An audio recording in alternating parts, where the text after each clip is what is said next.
অন্তর্বর্তীকালীন সরকারকে আমি দোষ দিব না, কারণ অন্তর্বর্তীকালীন সুন্দরভাবে দেশটাকে পরিচালিত করতে চাচ্ছে, কিন্তু এই পরিস্থিতির মধ্যে একটা দল বিএনপি এটাকে মুছে দিতে চাচ্ছে। বাংলাদেশের এই যে রাজনৈতিক জুলাই আগস্টে যে গণহত্যা চেতনা, সেটাকে তারা চাঁদাবাজি, টেন্ডারবাজি এবং খারাপ কাজ করে, কুকাজ করে সেটাকে মুছে দিয়েছে।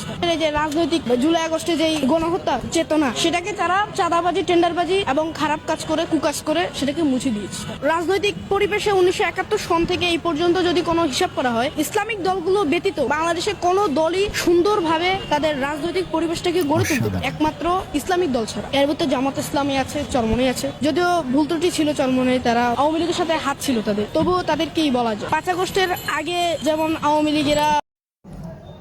ভাই রে ভাই, তুমি একটা জিনিস ভাই, বর্তমানের এমপি মন্ত্রীরাও মনে হয় যে এত সুন্দর করে গোছায় কথা বলতে পারে না।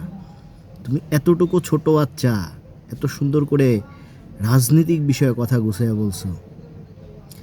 স্যালুট তোমাকে।